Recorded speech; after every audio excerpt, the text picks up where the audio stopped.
Kalau saya boleh tanya nih, kalau Thanksgiving itu yang berkesan bagi Bapak Ibu itu apa sih?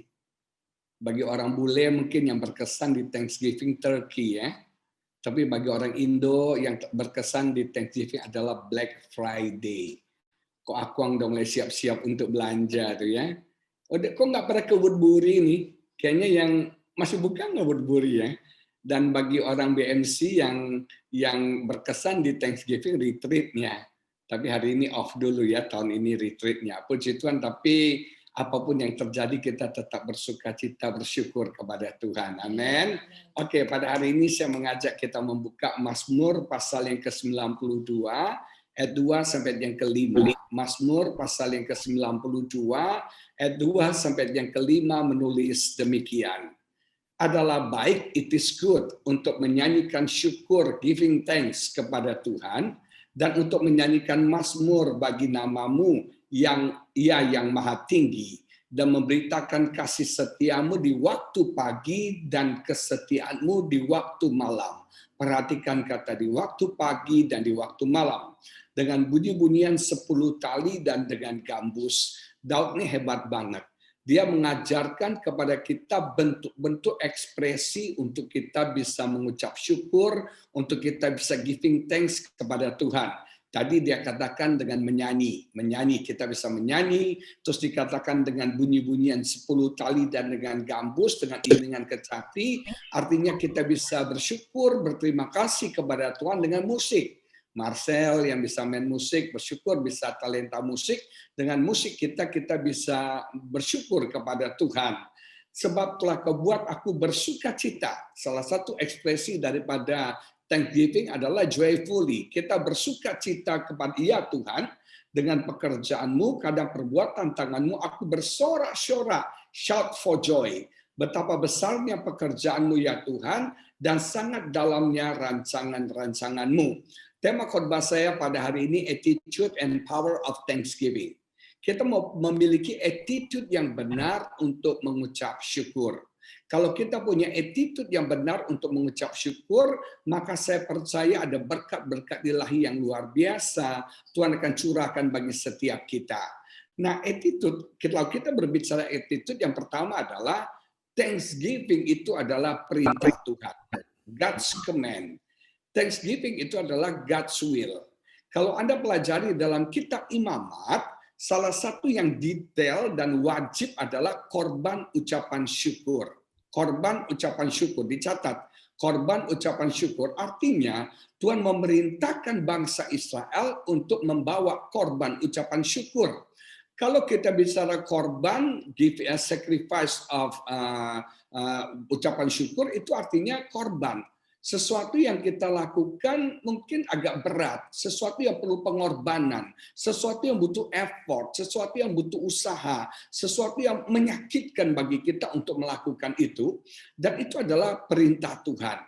Bahkan dalam 1 Tesalonika 5 ayat 8 dikatakan mengucap syukur itu, giving thanks itu bukan cuma command, tapi it's a will of God, itu kehendak Tuhan.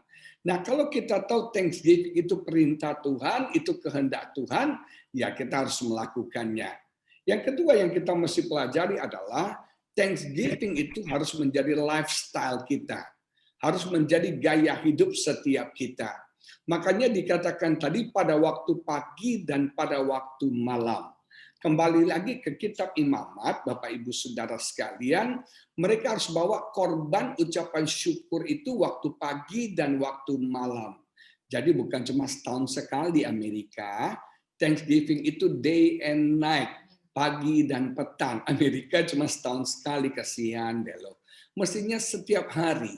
Kenapa Thanksgiving itu harus pagi dan malam, pagi dan sore? Pagi itu when we start our day, kita memulai hari kita, dan malam itu ketika kita menutup hari kita, mengakhiri hari kita.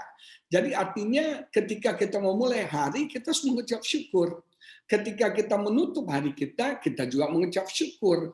Karena apa? Kita sadar semuanya itu bukan karena hebat kita. Semuanya itu bukan karena kekuatan kita. Kita sadar semuanya itu karena Tuhan. Semuanya itu karena kebaikan Tuhan. Maka dari itu selama 8 bulan ini Saya setiap pagi dan malam kami hanya bisa mengucap syukur. Jack Ma berkata begini, nggak usah mikir macam-macam dulu deh, nggak usah punya planning yang macam-macam dulu deh. Bisa bangun aja, bisa hidup aja, bersyukur banget saudara. Jadi saya berpikir, ya sekarang ini kan kita nggak ke Fifth Avenue lagi, nggak ke Sixth Avenue, kami nggak ke Neo Soho lagi, kami nggak ke Kate lagi, kami kemana lagi ya? Jadi lupa nih di New York ya. Nah, kita hanya bisa mengucap syukur aja. Bisa makan, bisa hidup, bisa sehat. Itu lebih dari segala-galanya. Mungkin selama ini kita nggak pernah puas dengan apa yang ada. Kita ini kan Doraemon ya. Aku ingin begini, aku ingin begitu, ingin ini, itu banyak sekali. Betul nggak? Sampai kita itu nggak bisa mengucap syukur untuk hal-hal yang kecil yang Tuhan lakukan dalam hidup kita.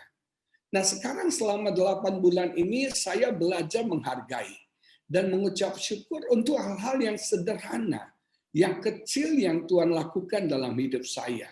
Benar-benar hal yang simpel, yang sederhana, yang tadinya kita nggak bisa lihat, yang tadinya kita nggak amati benar, tapi sekarang saya bersyukur banget. Kemarin ini teman saya cerita, selama kemarin pandemi lockdown itu, PSBB di Jakarta, dia bilang gini, saya kan nggak ada kerjaan Pak, jadi saya itu bisa di loteng rumah saya di belakang, saya lihat, saya olahraga, saya berjemur, saya lihat Pak, ada kupu-kupu Pak. Selama ini saya nggak pernah lihat ada kupu-kupu karena saya sibuk banget cari duit. Sekarang saya bisa lihat ada kupu-kupu. Bahkan ada teman saya tinggal, ini dua-duanya tinggal di Menteng ya. Jadi yang satu lagi bilang, aduh pagi-pagi di rumah saya banyak burung berkicau-kicau. Saya baru sadar Pak. Selama ini kita begitu sibuk sehingga hal-hal yang simpel, yang kecil, yang sederhana yang Tuhan berikan kita nggak pernah mengucap syukur. Jadi mengucap syukurlah untuk segala hal. Jadi setiap hari kami cuma bisa memulai dengan ucapan syukur dan mengakhirinya dengan mengucap syukur. Bagi saya sekarang ini masih bisa sehat, masih bisa hidup, bisa makan, bisa menikmati kebaikan Tuhan, itu udah thank you banget, udah syukur banget. Bisa nggak kena COVID aja, bisa syukur banget. Kita keluar walaupun dengan penuh ketakutan, kita bersyukur banget. Jadi ucapan syukur itu setiap hari dalam hidup kita, pagi dan malam. Start your day with giving thanks and end your day with giving thanks. Karena kita sadar semuanya karena perbuatan Tuhan. Nggak ada hebatnya kita, nggak ada kuatnya kita. Kalau saya boleh bersaksi, Tuhan itu luar biasa. Selama 8 bulan ini boleh dibilang, saya sering saksikan, boleh dibilang no income. Boleh dibilang no income. Kalaupun ada income-nya, kecil banget. Sedikit sekali dibandingkan dulu-dulunya. Benar. Tapi satu hal yang saya lihat Tuhan baik. Tidak pernah kami kelaparan. Tidak pernah kami kekurangan. Semuanya diberkati oleh Tuhan. Luar biasa banget. Luar biasa banget. Bersyukur banget kepada Tuhan.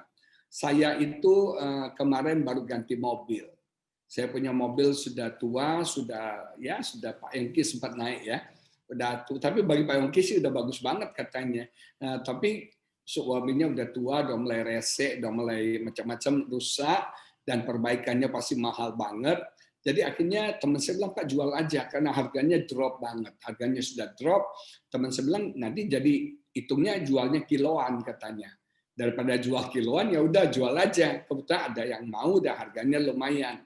Cuma mau ganti mobil apa? Sebetulnya Pak Yongki suruh saya beli Alphard. Cuma saya masih sungkan pakai Alphard ya di tengah-tengah pandemi masa pakai Alphard. Saya tadi mau beli Lamborghini tapi terlalu eksklusif ya. Jadi akhirnya saya belilah satu mobil lain ya, mobil baru. Nah itu tuh benar-benar bagi saya tuh nggak ngira benar. Saya nggak pernah ngira loh ada COVID ini dan dampaknya segini parah. Saya masih ingat pada waktu itu kita ambil mobil tuh bulan Maret. Kita ambilnya dealnya bulan Februari, sign kontrak leasingnya bulan Maret. Dan ternyata kan COVID tuh diumumkan Jokowi COVID masuk Indonesia. Saya telepon teman saya yang suruh jual mobil, yang suruh ambil ganti mobil. Saya bilang, ini gimana bro? Lanjut atau batal? Dia bilang batal udah nggak bisa, lanjut Pak, hajar Pak, lanjut. Saya bilang ini COVID gimana? Oh paling 3-4 bulan aja Pak katanya, pasti beres katanya. Ya Tuhan Yesus nggak tahunya 8 bulan nggak beres-beres. Saya itu nggak kira loh, karena saya pikir gini, dalam hitungan saya kalau pelayanan saya normal, saya bisa bayar cicilannya. Tapi ternyata lockdown semua, no income. Tapi Tuhan tuh baik loh. Saya sudah mengumpulkan berkat Tuhan untuk bayar cicilannya. Saya kredit 2 tahun. Kami sudah punya untuk 1,5 tahun cicilan mobil.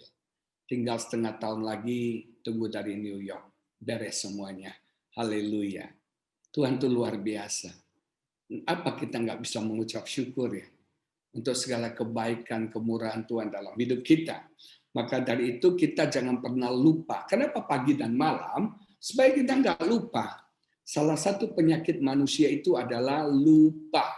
Masih ingat 10 orang kusta? Yang kembali cuma 1, yang 9-nya kabur. Yang 9-nya tetap jalan, nggak tahu berterima kasih. Nah, kita harus belajar jangan lupa akan segala kebaikan Tuhan. Jangan lupa bahwa sumber segala-galanya itu adalah Tuhan. Kita tahu bahwa sumber berkat kita, sumber kesehatan kita, sumber perlindungan kita itu adalah Tuhan. Dan jangan lupakan sumbernya. Jangan cuma mau berkatnya, tapi lupa dengan sumbernya. Nah, ketika kita mengucap syukur, kita sadar kepada bahwa kita ada Tuhan sebagai sumber kita. Jangan lupa untuk berterima kasih. Kalau orang lupa berterima kasih itu namanya apa sih? Orang nggak berterima kasih namanya kurang titik-titik ya. Bapak Ibu tambahin lah. Ya kan?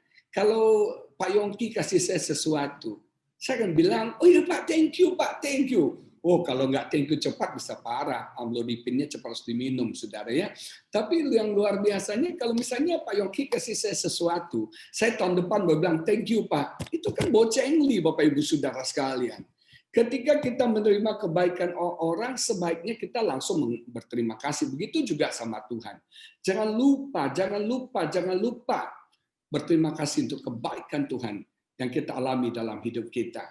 Yang ketiga yang kita pelajari adalah Thanksgiving itu memuliakan Tuhan. Ketika kita bisa memberikan sacrifice of praise, sacrifice of thanksgiving, korban ucapan syukur, korban. Lagi pandemi bersyukur tuh nggak gampang loh. Lagi nggak ada income bersyukur tuh nggak gampang. Lagi keadaan mungkin sakit untuk kita giving thanks tuh nggak gampang. Lagi nggak ada pelayanan giving thanks tuh nggak gampang. Nggak gampang. Itu bagi saya, saudara. Bagi kami yang sibuk tiap hari ketemu orang, sekarang nganggur di rumah, dipensiunkan Tuhan, itu bersyukur tuh nggak gampang. Lagi keadaan tawar hati, bersyukur tuh nggak gampang. Lagi keadaan bete di rumah, stres di rumah, bersyukur tuh nggak gampang. Makanya itu korban. Dikatakan itu memuliakan Tuhan. Kita baca Mazmur 50 ayat 23a. Mazmur 50 ayat 23a menulis begini. Siapa yang mempersembahkan syukur sebagai korban, ia memuliakan aku, kata Tuhan. The sacrifice that honors me is a thankful heart. Korban yang memuliakan aku, yang menghormati aku adalah hati yang bersyukur.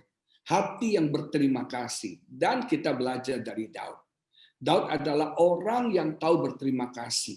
Dan dia memberikan kepada kita ekspresi-ekspresi untuk kita bersyukur, berterima kasih dengan nyanyian, dengan musik, dengan sukacita, joyful dengan loud voice, dengan bersorak-sorai bagi Tuhan, shout for joy. Itu ekspresi kita untuk mengucap syukur. Dan Daud itu tahu hatinya Tuhan. Makanya kalau kita melihat Daud itu orang yang bisa menghormati Tuhan. Hal yang pertama yang Daud lakukan ketika dia menjadi raja, yang pertama dia lakukan, dia menyiapkan tempat bagi tabut Allah. Dia menyiapkan tempat bagi kemuliaan Tuhan, bagi hadirat Tuhan. Daud itu value Tuhan itu luar biasa. Dia menghargai, menghormati Tuhan itu luar biasa. Dia prepare tempat, dia menyiapkan tempat untuk hadirat Tuhan. Dia menyiapkan tempat untuk kemuliaan Tuhan. Saya mau beritahu jemaat BMC New York, siapkan tempat dalam hidupmu untuk kemuliaan Tuhan. Siapkan tempat untuk hadirat Tuhan. Ketika ada kemuliaan Tuhan, ada hadirat Tuhan, maka hidupmu akan diberkati Tuhan dengan luar biasa. Nah, Daud itu value God presence. Dia value God's glory. Saya belajar gini. Engkau akan mendapatkan berlipat kali ganda apa yang kau value. tapi engkau akan kehilangan ketika kau tidak value. Kenapa Saul dicopot jadi raja? Karena Saul tidak menghargai jabatannya. Saul tidak menghargai urapan Tuhan. Dan Daud itu menghargai hadirat Tuhan, dia menghargai kemuliaan Tuhan, dia memindahkan tabut itu, saudara, ke Yerusalem. Dia siapkan kota Sion sebagai tempat tabut Allah. Luar biasa sekali. Dan Daud itu menghormati Tuhan sebagai raja. Hidupnya, kalau kita baca Mazmur, aduh hebat sekali. Giving thanks itu banyak sekali. Giving thanks, giving thanks, giving thanks. Daud tahu orang yang Daud tahu bagaimana caranya menyenangkan hati Tuhan, mengucap syukur, berterima kasih untuk segala kebaikan-kebaikan Tuhan yang dia terima dalam hidupnya.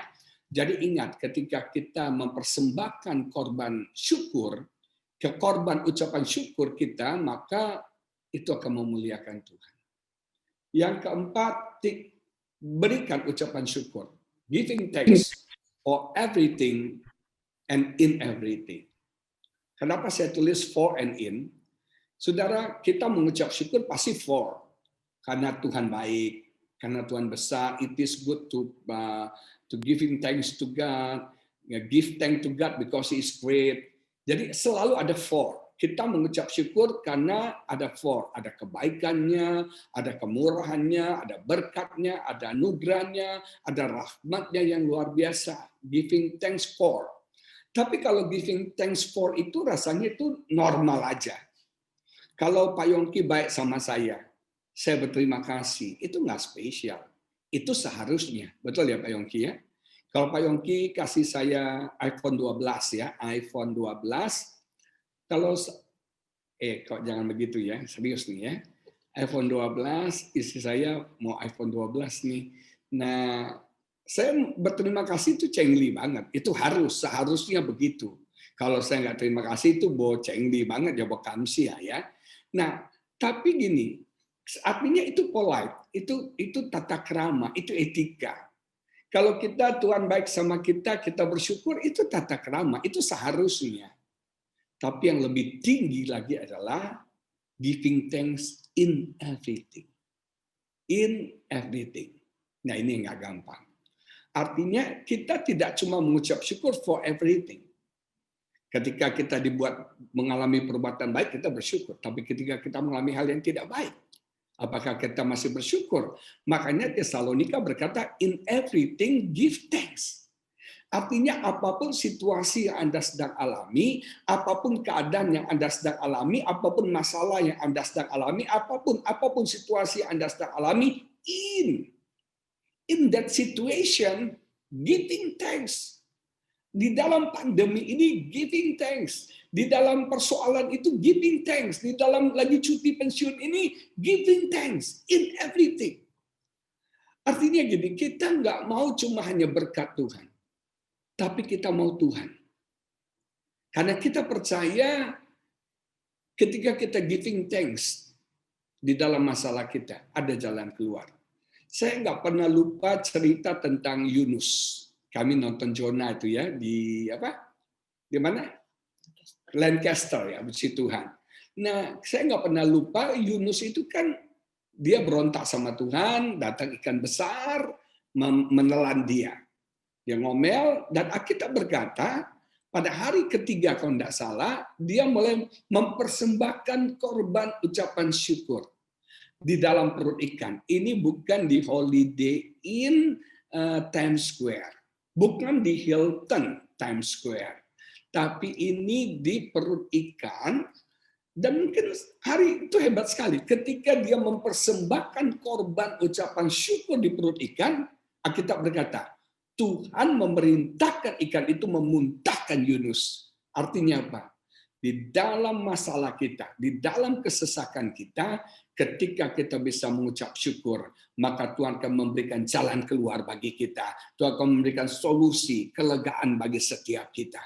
Saya alami dalam hidup saya ketika kami dalam kesesakan. Ketika kami tidak tahu berbuat apa. Satu hal yang saya bisa lakukan, mengucap syukur. Bersyukur, berterima kasih kepada Tuhan.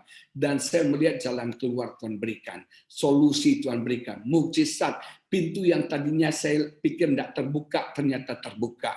nama Tuhan dipermuliakan. Nah, Bapak Ibu Saudara sekalian, giving thanks tidak cuma for everything, tapi in everything. Nah, Daud itu hebat. Saya katakan tadi, dia mengajarkan kita ekspresi dalam bersyukur kepada Tuhan. Bisa menyanyi, bisa main musik, bersukacita. Daud itu ngerti konsepnya Tuhan. Kalau Bapak lihat dalam Mazmur 190, dia berkata, pujilah Tuhan dengan gambus, kecapi, bla bla bla bla. Ayat 1 sampai ayat 5 dia berbicara semua tentang alat musik. Betul ya? Baru ayat 6 dia berkata, biarlah semua yang bernafas memuji Tuhan. Daud itu ngerti konsepnya Tuhan. Konsepnya Tuhan itu gini. Saudara perhatikan, semua alat musik itu, yang ngerti musik nih ya, semua alat musik itu cuma dua dasarnya. Disentuh dan ditiup. Betul, Marcel? Semua alat musik itu prinsipnya cuma dua, disentuh dan ditiup. Saya mau tanya, Tuhan menciptakan manusia caranya gimana? Disentuh, dibentuk, kemudian ditiup. Apa? Disentuh, kemudian ditiup. Artinya apa? Kita ini alat musiknya Tuhan. Saudara dan saya itu alat musiknya Tuhan. Kalau kecapi, gambus itu kan alat musik ciptaan kita. Konsepnya dari konsep Tuhan. Tapi saudara tahu nggak, kita ini alat musiknya Tuhan. Kita ini ditiup dan dibentuk, disentuh dan dibentuk, disentuh dan ditiup. Artinya biarlah kita ini tahu bersyukur kepada Tuhan. Kita ini tahu memuji-muji Tuhan. Dan Daud tahu konsepnya Tuhan. Daud, saya selalu kagum dari Mazmur 23. Mazmur 23 bagi saya adalah ucapan syukur Daud. Dia bersyukur Tuhan mencukupkan semua yang dia perlukan. Dia katakan Tuhan adalah gembalaku yang baik. Aku tidak akan kekurangan. Saya percaya semua Anda di New York tidak akan kekurangan. Kenapa? Karena ada Donald Trump. Bukan. Karena ada Tuhan gembala yang baik. Kemarin Pak Yongki cerita, telepon aja langsung dikirim burger segini banyak, stick segini banyak ya. Luar biasa. Tapi ingat, Tuhan gembala kita tidak akan kekurangan. Saya ada saksi tadi. Saya nggak pernah kekurangan. Ketika kita mengucap syukur, kita mengucap syukur loh for lack of nothing, untuk semua kecukupan yang Tuhan berikan. Makanya kemarin saya makan sama teman di sebuah restoran. Restorannya pelayannya sepi banget. Sekarang ini sepi restoran, sepi dan pelayannya juga sepi. Biasanya kan banyak tuh. Terus saya tanya, Mbak, ini kok cuma berapa orang? Jadi mbaknya cuma 2-3 orang, warawiri, lari sana, lari sini. Saya bilang, biasanya kalian banyak, ini kok cuma 2-3 orang? Oh, dia bilang, Pak, setengah dari kami, setengah lebih itu dirumahkan. Setengah lebih dirumahkan. Teman saya makan sama saya bilang, aduh puji Tuhan ya Pak ya. Saya masih bisa kerja Pak. Saya masih dapat gaji, walaupun gaji saya dipotong, nggak dapat uang makan, nggak dapat uang transport. Tapi anyway, saya bersyukur banget Pak. Dengar cerita begini, saya masih bisa kerja. Kita tuh yang kerja aja ngomel. Yang masih kerja aja ngomel, gaji kita kurang lah, inilah, nggak dapat ini, nggak dapat itu. Betul nggak? Sekarang di Indonesia kan demo undang-undang cipta kerja, minta kenaikan gaji, minta UMR naik, minta semua naik. Bersyukur lo bisa kerja. Bersyukur masih bisa makan. Ketika teman saya sadar, aduh ya puji Tuhan ya. Banyak orang di PHK. Kalau saya masih bisa kerja, saya bersyukur banget. Daud katakan, Tuhan membimbing aku ke air yang tenang, ke rumput yang hijau. Aduh rasanya luar biasa, diberikan kesegaran.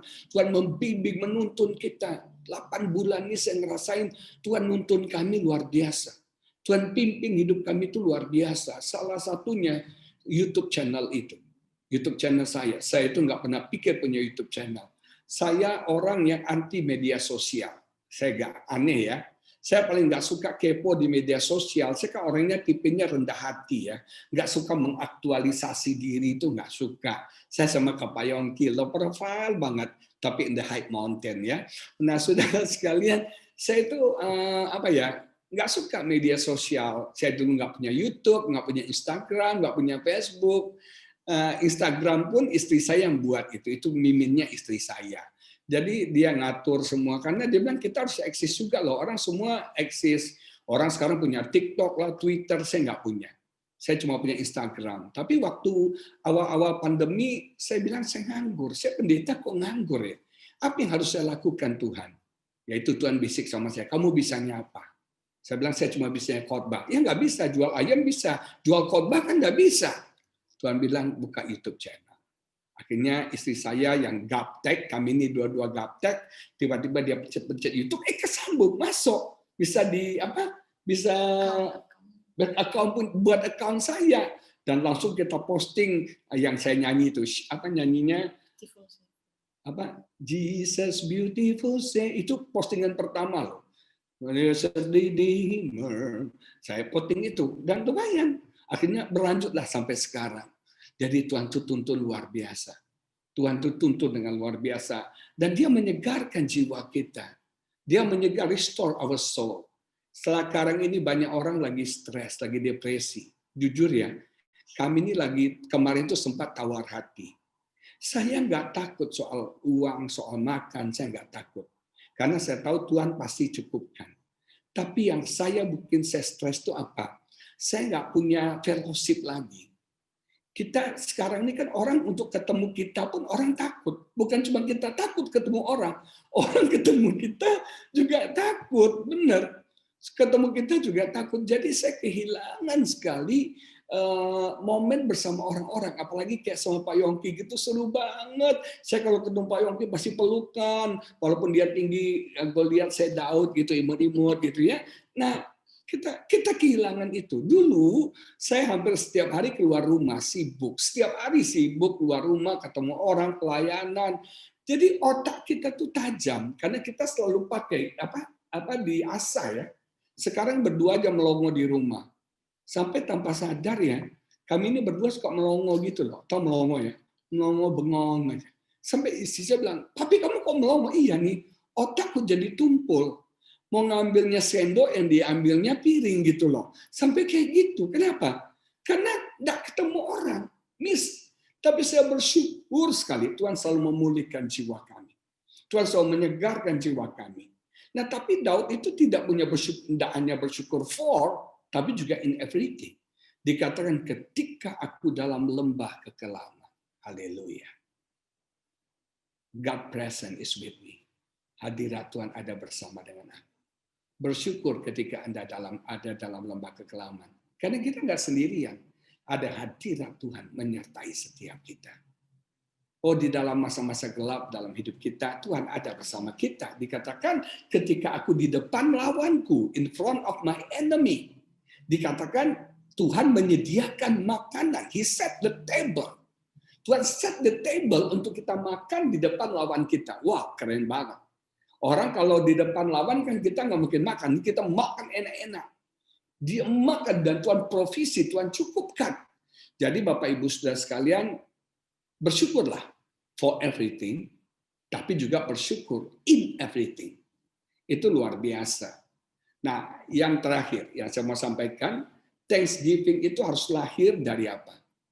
Thanksgiving itu harus lahir dari yang pertama, pengenalan kita akan Tuhan. Kita akan bisa mengucap syukur, kita akan bisa berterima kasih kalau kita kenal Bapa kita. Kita kenal Tuhan kita. Orang yang khawatir, orang yang stres, depresi akan sulit untuk berterima kasih. Coba lagi khawatir, bisa nggak memuji Tuhan? Nggak bisa. Lagi takut, bisa nggak kita bersyukur? Nggak bisa. Tapi kalau kita kenal siapa Bapa kita, ketika kita dalam situasi apapun, kita bisa mengucap syukur. Karena kita kenal dia.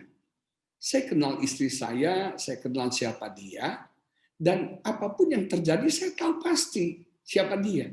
Makanya hari-hari ini saya belajar, kita harus masuk dalam pengenalan akan Tuhan yang lebih dalam lagi. Kita nggak bisa jadi orang Kristen yang kalau kata Yehezkiel cuma semata kaki. Kita harus masuk selutut, kita harus masuk sepinggang, bahkan kita masuk tenggelam, artinya lebih dalam, deeper, dan deeper untuk mengenal Allah kita, mengenal Tuhan kita. Kita akan bisa dipenuhi dengan ucapan syukur setiap hari, pagi dan malam, kalau kita kenal siapa Bapa kita. Dia Bapa yang baik, dia Bapa yang mengasihi kita, dia Bapa yang penuh kuasa, dia Bapa yang mencukupkan semua yang kita perlukan. Makanya setiap hari saya berkata, dia adalah Jehovah Jireh dalam hidup saya. Dia adalah Jehovah Rafa, dia adalah Jehovah Ra'ah, dia adalah Jehovah Shalom, dia adalah Jehovah Nisi, dia adalah Jehovah Sitkenu, dia adalah Jehovah Shammah, dia El Shaddai, dia Elohim dalam hidup saya. Dia gunung batu saya, kota benteng saya, kubu pertahanan saya. Dia perisai, pelindung, penjaga dalam hidup saya. Saya kenal siapa dia. Kalau kita kenal Tuhan di dalam kesesakan kita nggak akan takut, kita nggak akan goyang, kita akan bisa bersyukur apapun yang terjadi dalam hidup kita. Karena kita kenal Dia, Allah tuh nggak pernah punya rencana buruk buat kita. Kenapa Tuhan izinkan COVID ini terjadi? Mungkin salah satu penyebabnya supaya kita makin dekat sama Tuhan, supaya kita makin sungguh-sungguh sama Tuhan. Maka dari itu saya belajar gini, kita harus kenal Bapa kita, kenal Tuhan kita dengan lebih dalam, lebih dekat, lebih luar biasa lagi. Tidak ada yang jahat dia rencanakan. Semuanya baik. Mungkin hari-hari ini ada sedang mengalami hal yang buruk. Tapi percayalah, ini cuma for a while, cuma sementara. Di balik ini ada kemuliaan Tuhan yang luar biasa. Saya punya khotbah di YouTube saya, kualitas orang hebat. Orang hebat itu tidak melihat penderitaan yang dia alami sekarang. Tapi orang hebat itu bisa melihat kemuliaan yang akan datang. Belum datang, akan datang. Mungkin hari ini kita ada dalam penderitaan. Kita bersyukur kalau kita kenal Bapa kita, ini penderitaan cuma sementara karena di balik itu ada kemuliaan Tuhan yang luar biasa. Di dalam masa pandemi ini, kami melihat mujizat-mujizat Tuhan yang luar biasa. Mujizat kami benar-benar real. Miracle to happen. Miracle itu terjadi, benar-benar terjadi. Semua yang kami doakan Tuhan berikan. Semua yang kami doakan Tuhan sediakan buat kami. Luar biasa banget. Aduh, kita nggak perlu takut, kita nggak perlu khawatir, mengucap syukur aja. Kalau kita kenal Bapa kita kenal siapa Dia, ucap syukur aja. Ucap syukur aja. Yang kedua, kita akan bisa mengucap syukur kalau kita punya iman. Kita belajar dari Habakuk, saudara. Habakuk itu kalau kita baca dalam Habakuk pasal pertama, dia itu mengalami beban, masalah. Habakuk itu orang yang sangat idealis banget. Habakuk itu merasakan begini. Yang pertama dia komplain, kenapa? Karena dia merasa sepertinya Tuhan nggak peduli dengan apa yang terjadi. Tuhan sepertinya kok nggak peduli dengan apa yang terjadi. God doesn't care for what happened. Sekarang kita juga begitu kan? Kok Tuhan ini nggak peduli ya dengan COVID ini? Kok Tuhan nggak peduli ya dengan situasi keadaan ini? Ini sudah lama banget loh. Sudah lama banget nih COVID, 8 bulan. Bahkan ada gereja-gereja yang rencananya, sebagian sih udah buka, tapi ada sebagian yang rencananya mau try out Natal nanti. Bahkan saya dengar ada gereja yang baru mulai itu Mei tahun depan, saudara. Jadi kita kok berpikir Tuhan sepertinya nggak peduli ya. Kok Tuhan nggak halangi COVID ini? Atau boleh datang sih boleh, cuma 2-3 bulan aja lah. Betul nggak? Kok Tuhan doesn't care? Yang kedua yang jadi masalah bagi Habakuk adalah dia merasa Tuhan itu sepertinya powerless. Dua, Tuhan tidak melakukan apa yang seharusnya dia lakukan. Saya juga berpikir gini, kenapa Tuhan nggak selesaikan COVID ini? Bukan cuma Tuhan tidak peduli, tapi Tuhan kok nggak beresin? Saya pikir ya Tuhan tiup aja COVID ini, terus habis nih COVID. Amerika nggak ada COVID lagi, nggak ada yang mati lagi, nggak ada infeksi lagi. Tuhan tiup aja habis ini COVID. Tapi kok Tuhan nggak lakukan itu ya? Kok COVID ini berlanjut terus? Di Indonesia sih masih banyak. Satu hari bisa 4.000-5.000 kasus. Tapi orang udah doesn't care sama COVID. Sekarang di Jakarta yang saya lihat lucunya gini. Ada satu pihak kelompok orang nggak takut sama sekali. Sudah nekat banget. Ada satu sisi yang takutnya makin tinggi. Karena mereka bilang, Pak, orang makin bebas, malah risiko makin tinggi. Jadi saudara sekalian, kok God doesn't care? Kok Tuhan tidak melakukan apa-apa sih? Yang ketiga gini, si Habakuk merasa ketidakadilan terjadi. Kita ngelihat ketidakadilan terjadi loh. Waktu para pendeta-pendeta meninggal itu, ini intern kita ya, para pendeta meninggal, saya berpikir Tuhan, kasihan ya. Kok pendeta-pendeta yang jadi korban? Kok nggak orang-orang yang jahat itu ya? Orang-orang yang itu jahat-jahat itu aja meninggal dari korban. Kok mereka tetap ada? Tapi saya berpikir gini, yang namanya antagonis itu selalu harus ada ya. Kalau nggak ada iblis, nggak seru juga dunia ini, betul nggak saudaranya? Kadang-kadang yang jahat itu perlu juga supaya dunia ini seru gitu lah. Politik Indonesia lagi seru sekarang, saudara. Nah, saudara sekalian, dan akibatnya Habakuk bertanya, ada 2 pertanyaan Habakuk. How long? Berapa lama? Baca kita Habakuk pasal pertama. How long? Berapa lama? Kita nanyakan berapa lama nih COVID? Sampai kapan? Yang kedua dia bertanya why. Mengapa Tuhan? Kalau Anda sudah tanya dua pertanyaan, nah itu ada pertanyaan ketiga biasanya. Where is God? Di manakah Tuhan? Bayangin, imannya goncang. Tapi dalam Habakuk pasal yang ketiga, kalau tidak salah, Tuhan ngajarin Habakuk, orang benar hidup karena iman. Dan luar biasa. Ketika dia sudah mengerti pengajaran orang benar hidup karena iman, yang tadinya komplain, yang tadinya protes, yang tadinya menggerutu, yang tadinya bertanya-tanya sama Tuhan, sekarang dia berkata begini, sekalipun pohon ara tidak berbuah, hasil pohon zaitun mengecewakan, lapa kambing domba lembu-lembu terlepas dari kandang, tapi aku akan mengucap syukur kepada Tuhan. Amin. Oh, hari-hari ini kalau Anda punya iman yang kuat, omelan gerutuan akan menjadi ucapan syukur. Amin. Kuatkan iman Anda. Percaya sesuatu yang baik akan segera datang dalam hidup kita. Sesuatu yang dahsyat sedang terjadi dalam hidup setiap kita. Yang ketiga, kita akan bisa mengucap syukur kalau kita punya perspektif yang benar. Seringkali kenapa kita marah, kita ngomel, perspektif kita salah. Cara pandang kita salah. Jangan mengeluh karena ada, saya selalu nggak lupa kata ini, jangan mengeluh karena ada duri pada mawar. Anda petik mawar kok ada duri, aduh kok ada durinya sih, aduh ini bunga bagus tapi ada durinya. Mestinya bersyukurlah karena ada bunga yang bagus di tengah duri. Itu kan is a matter of perspective. Ada dua anak muda pergi ke India. Pergi ke India, yang satu pergi, dia bilang kotanya jorok ya. Kotoran di mana-mana, dirty banget, bla. Yang satu bilang, wow, ini kesempatan. Yang satu mengeluh, yang satu lihat kesempatan. Kenapa? Orang di India pada waktu itu nggak pakai sendal, mereka nyeker men gitu loh ya. Dan orang ini pulang ke Amerika, dia terinspirasi untuk membuat sendal murah. Dan sendal murah itu diekspor ke India dan lari, saudara. Yang satu melihat kesempitan, tapi yang satu melihat kesempatan.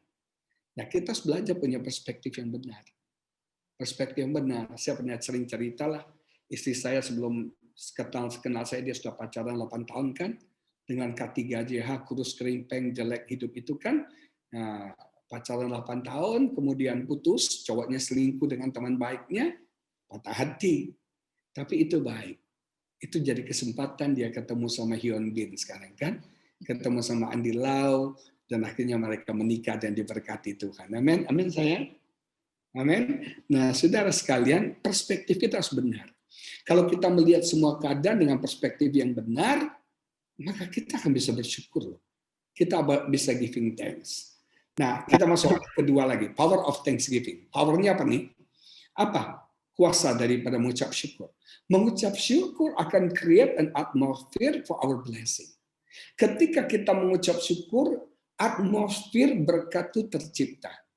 Atmosfer berkat itu akan tercipta dalam hidup setiap kita. Kalau Bapak Ibu pelajari, kita baca deh. 1 Samuel 16 ayat 18 menulis begini.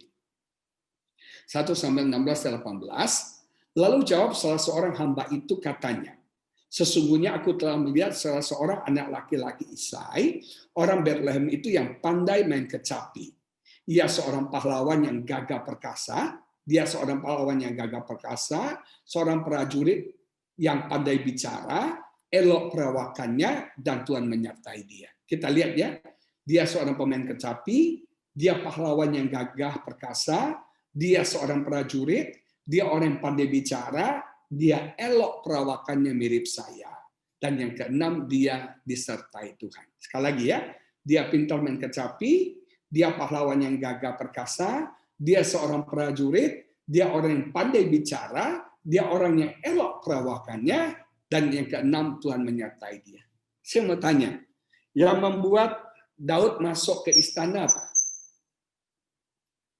Yang membuat Daud bisa sampai ke istana yang mengangkat level hidup Daud sebagai anak gembala, bisa menjadi pelayannya Saul apa? Karena dia seorang musisi. Dia bisa masuk istana bukan karena dia pahlawan yang gagah. Bukan seorang prajurit, bukan orang yang pandai bicara. Bukan seorang perawakan yang elok. Tapi dia bisa naik masuk istana karena dia seorang pemuji Tuhan. Dia seorang penyembah Tuhan. Dia orang yang tahu bersyukur kepada Tuhan. Dan Alkitab berkata, ketika Daud bermain kecapi, maka roh jahat yang dari Tuhan yang ada pada Saul itu lari. Dan Saul mengalami kelegaan yang besar. Musik ucapan syukur akan membuat atmosfer berkat itu terjadi. Atmosfer mukjizat itu terjadi. Atmosfer itu akan berubah.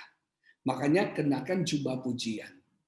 Jangan mengeluh, putus asa, tapi memuji Tuhan. Ketika kita memuji Tuhan, atmosfer itu akan berubah. Dari atmosfer duka cita menjadi sukacita. Dari atmosfer kutuk menjadi atmosfer berkat. Percayalah, it create an atmosphere, akan menciptakan satu atmosfer. Makanya kalau kau menggerutu, mengeluh, ngomel, komplain, atmosfernya juga jadi buruk. Tapi ketika kita bisa memuji-muji Tuhan, bersyukur kepada Tuhan, kita sedang menciptakan atmosfer untuk berkat itu dicurahkan dalam hidup kita. Yang kedua, yang hebat, mengucap syukur itu perfecting our blessing.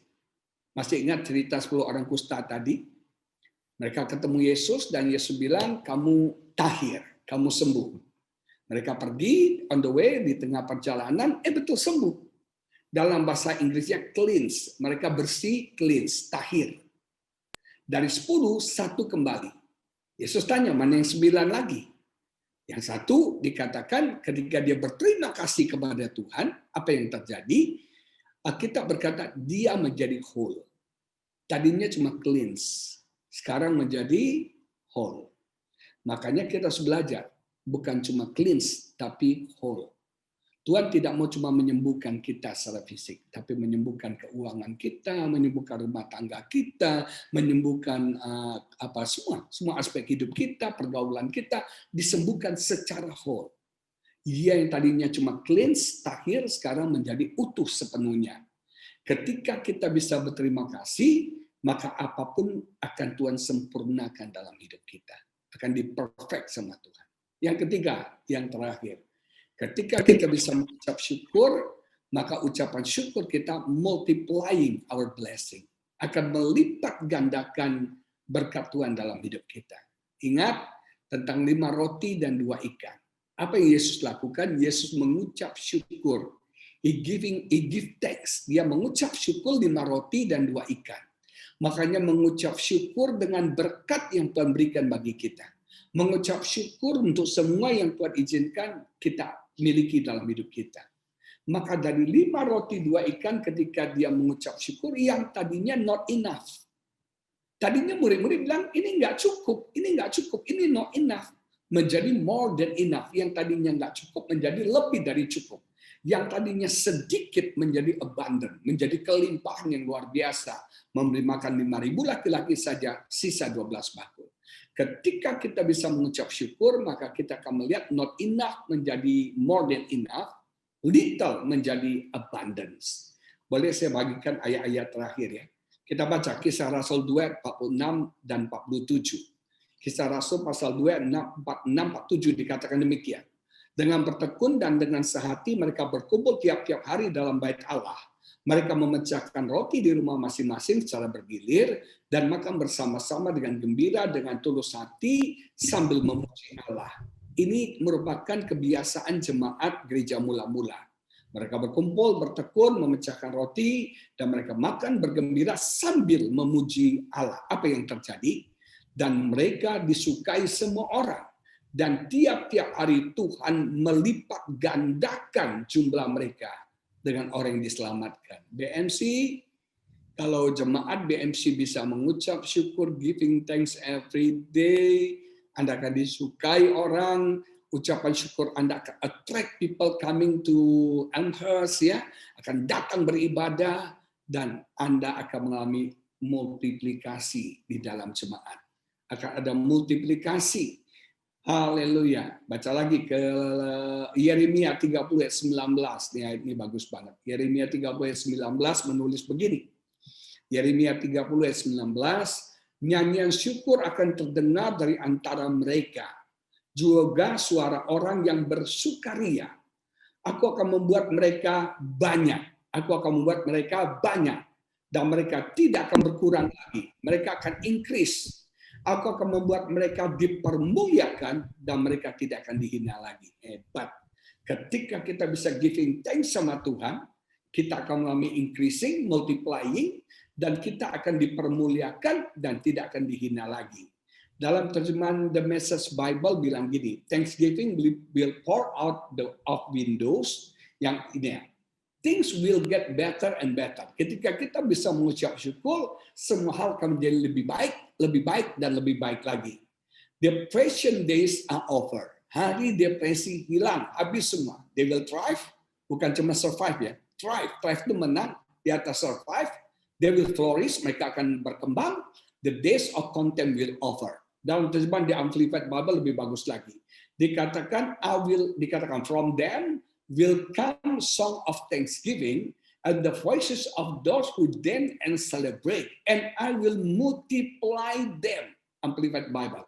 I will multiply them and they will not be diminished. I will also honor them and will not be insignificant. Artinya, ketika kita mengucap syukur, Yeremia 30:19 katakan kita akan bermultiplikasi. Kita akan increasing. Keadaan kita akan terbalik. Dibuat terbalik oleh Tuhan. Maka dari itu jangan cuma mengucap syukur setahun sekali. Tapi mengucap syukurlah setiap pagi bangun dan setiap mau tidur mengucap syukur kepada Tuhan. It create an atmosphere for blessing. Saya jujur ya, kalau saya bangun pagi, saya menggerutu, saya sakit, badan saya nggak enak, saya lagi flu, saya lagi ini, atau saya lagi bangun pagi, tiba-tiba istri saya ngomel, kita lagi nggak happy, nggak ada berkat. Atmosfer berkat itu langsung hilang. Tapi kalau kita bangun, kita happy, kita senang, kita suka cita, tiba-tiba yang tanya, Pak, bisa minta nomor rekening? Luar biasa nggak tuh? Benar. Tiba-tiba aja ada berkat. Atmosphere of blessing itu terjadi. Dan itu bukan cuma create an atmosphere, tapi juga perfecting our blessing. Menyempurnakan dari cleanse menjadi whole. Saya nggak mau cuma clean, saya mau whole, penuhnya, seutuhnya. Dan itu multiplying our blessing. Bermultiplikasi. Maka dari itu, you must have a good attitude of thanksgiving. And you know the power of thanksgiving. Ayo jemaat BMC, setiap hari kita bersyukur kepada Tuhan. Kita giving thanks to God. Haleluya.